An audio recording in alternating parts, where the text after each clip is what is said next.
Hey guys, how many of you know that meeting our healthy and fitness goals is all about the balance? Want to learn how I make my light vegan style pasta over spaghetti squash noodles while still making room to enjoy that same vegan sauce over my beloved brown rice carbohydrates? Well, stick around. This is one you don't want to miss. I cannot keep it to myself. God been too good to me. This is no secret. I cannot keep it to myself. God been too good to me. Welcome back to another episode of Cooking with Cam. So today, as you saw in the title, I am sharing how I like to make vegan spaghetti. You know, every now and then we all want a break from meat. Said no one ever. No, but sometimes you just want to take it easy, take it light off the red meat. And I have truly perfected one of my favorite vegan spaghetti recipes. It's super easy, and I'll walk you through what you'll need. But what I'm holding are the beefless ground beef packs from Trader Joe's. If you have not tried these yet, you need to get your life. They are absolutely delicious. They are a meat alternative, ground beef like consistency, and it's really tasty and perfect for making vegan style pasta. I would say this tastes more like um, a meat alternative, if you know what I mean. If you are very picky and want to indulge in something that is very, very close to meat, I recommend you try the Impossible ground beef packets. These ones almost identical to meat. I like to use this when I'm making more African style spaghetti that's very hearty. Today I'm just doing my spin on American spaghetti, so I actually prefer using these guys. Both are really tasty and you'll be fine. Pasta of choice. I'm very big on trying to eat gluten-free when I'm at home. I kind of eat what I want when I'm outside at a local restaurant. At home, I try to eat gluten-free, and that's why you will never see me cook wheat pasta. I prefer to cook brown rice pasta. If you're looking for a quality brown rice pasta, you want to get this. It's called the Yada brand. You can get this at your local Stop and Shop in the gluten-free section. It is a very high quality version of pasta. Sometimes brown rice pasta can get very sticky and undesirable. This cooks to perfection and has just the right amount of bite to it. I do alternate between when I have high carbohydrate days and zero carbs. For my no carb days, I have spaghetti squash. So spaghetti squash is the perfect alternative to pasta. It has a bit of a sweet taste, but it's very, if you enjoy eating zucchini noodles, you will also enjoy spaghetti squash. So give that a shot. So you're going to need a red onion. I like to use red onions when I'm making pasta. You're gonna need some tomatoes. Of course, every dish I cook with, I always use kosher salt, like almost 90% of my dishes. It's the perfect amount of salt. I think regular table salt can get very salty. I love how you can shake this up and it never gets aggressively salty. Black pepper. I do use 1 pack of Goya. This is the tomato flavor. I usually use the chicken, but I want to get rid of this tomato packet. What I will say is the biggest difference between my American spaghetti and African spaghetti is that my African spaghetti is a bit more extra, whereby I grind a tomato, onion, and I'm heavier on the chicken-based bouillon cubes to season. You'll see with my American spaghetti dish that I'm making today, the vegan version, not so much. That's why I'm only using one Goya packet. Thyme. Thyme is one of those ingredients that brings any dish from 0 to 100. We got some parsley. Doesn't really do anything but make your dish look pretty, in my opinion. Oregano, always perfect for pasta dishes. We got some garlic powder in the house. Garlic salt, as I like to say, not too much. Paprika, because why not? You'll need 1 can of tomato paste. I happen to have the Hunts on hand. Buy whichever brand you like. I would say, yeah, you can't go wrong with Hunts. A can of tomato sauce. I used to use Prego, the meat flavored version, but as I stumbled across the beautiful wonder that is Trader Joe's, I've fallen in love with their more organic sauces. They're actually really helpful, especially if you're fasting and you have a restricted diet.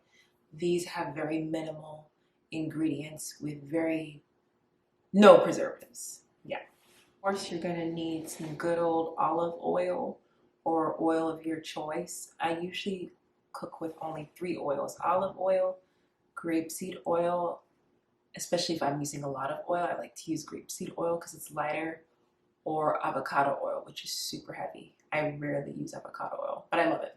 I love sweet spaghetti, and for that reason, I love to add a bit of a sweetener of my choice, usually whatever I have on hand, into my spaghetti, which in this case, I have Mike's Hot Honey. You'll see I'm just gonna dabble just the right amount to bring a natural sweetness to my sauce. It's not like it's gonna be drowning in the sugary taste, just a healthy balance, like I said. Speaking of unique ingredients, the final unique ingredient that I know some people would never think to add to spaghetti is cinnamon. Yes. My college roommate, hey Serena, if you're watching, she was so faithful to her meals. Every week she would make her hummus and this Lebanese dish with the rice, peas, beef, and chicken. It smelled so good. Every week she would make it, and part of what made it smell so homey and amazing was just the right amount of cinnamon she would add. It's a very savory smell that is perfect for spaghetti if you don't overdo it. You're gonna see I don't add a lot, but it's just the right amount of cinnamon I add to my sauce just to bring a savory aroma to it. I don't add cinnamon, obviously, to my African spaghetti. I forgot one more thing, but you'll see me add it in my video, and that's a habanero and most likely cayenne. I'll sprinkle some cayenne in there. If you're not really into spicy, you can skip it, but I always love to add a little pow to my sauce. So come journey with me as I make vegan spaghetti. So first we are starting with the spaghetti squash. Go ahead and slice it right down the middle. Guys, be very careful with using a knife. It is actually it's a task that takes some strength. So make sure you take your protein that day, okay? So after you've pitted out the seeds and extra flesh, go ahead and put some salt and pepper to taste. Next, you are all set for this bad boy to go into your oven at 400 degrees, anywhere between 45 minutes to an hour. If you get lost cooking other things, it's okay if it stays and bakes in the oven for a little bit more. Now I am boiling some water for my brown rice pasta. So pour that good old olive oil into the pan. We're going to begin to saute our vegan ground beef. Just like so.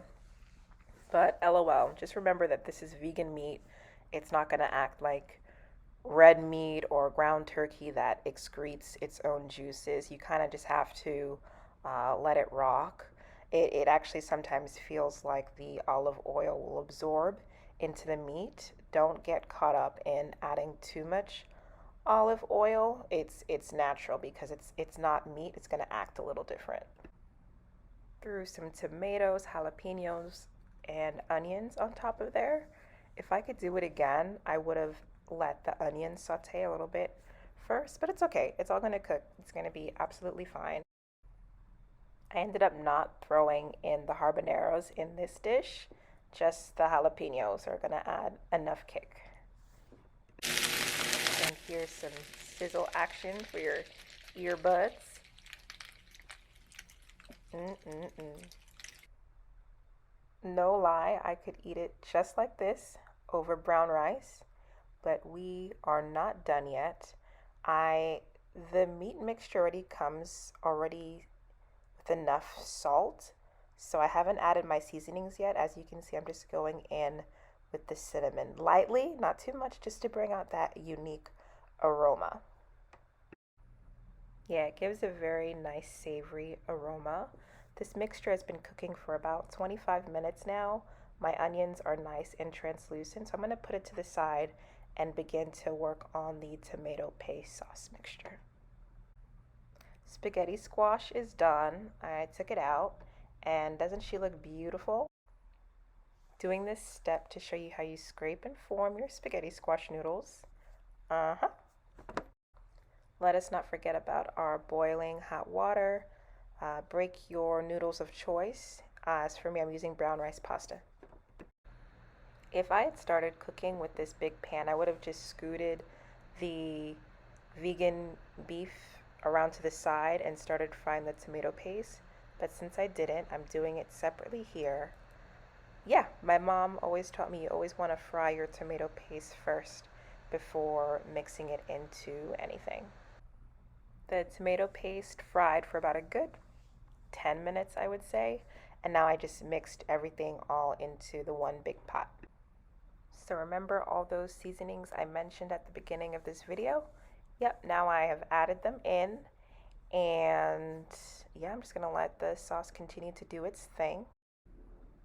All right, so now I'm just gonna add a little bit more olive oil for some more frying action, texture, and overall fluidness that I prefer. Use your best judgment, like I said.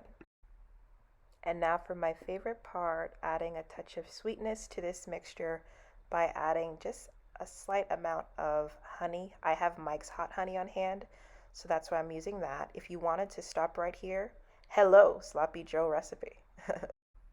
Okay, so now I've poured in the entire can of the tomato sauce I showed you. You're gonna want this to cook anywhere from medium to high for about 15 to 20 minutes. At the same time, our brown rice pasta was done, pretty much draining it. I'm weird and I don't like my pasta touching the sink. I kind of just drain it into a big bowl and empty it. But yeah, just run it through some cold water, get all that extra starch out, and as I said, you won't even miss that it's not regular white rice pasta. It is just as tasty, I promise. Sauce here cooked for a good 15 minutes on medium heat. I didn't do high to avoid any potential burning because this is vegan meat. Um, but yeah, like I said, it may look like you need more oil, but you don't. At this point, I'm just gonna keep letting it cook and simmer on low. Going to let it simmer for only 10 minutes. Alrighty. Guys, our sauce is done. It's sizzling just right, and I absolutely cannot wait to dig in. Hey guys, so it is actually the next day. It is Tuesday, which means that is my non-carbohydrate days. I just wanted to quickly show you how I paired the vegan spaghetti sauce over spaghetti squash noodles. So this is her. I'll do my epic tasting review. We'll mix her up. If you're fake vegan like myself, go ahead and add Parmesan cheese if that tickles your fancy. But I'm trying to step away from cheese for a little bit, as it, too much cheese can cause you to be congested and things like that. So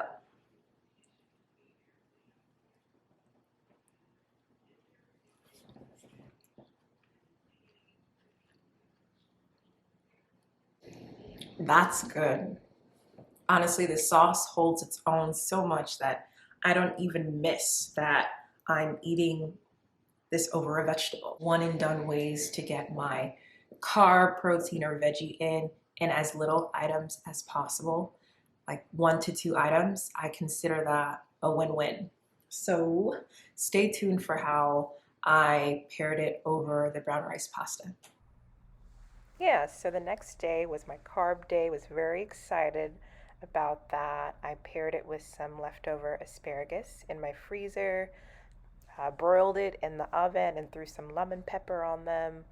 It was all lovely. Make sure you stay hydrated with your bottle of water. Thank you so much for watching. I hope you enjoyed, whether you are a true vegan or just want to take a step back from meat. I hope this is something that you can give a try. Let me know below what you think and if you'll give it a shot. Stay blessed, and you will see me again in my next video. All right, bye. So come journey with me as I make vegan spaghetti.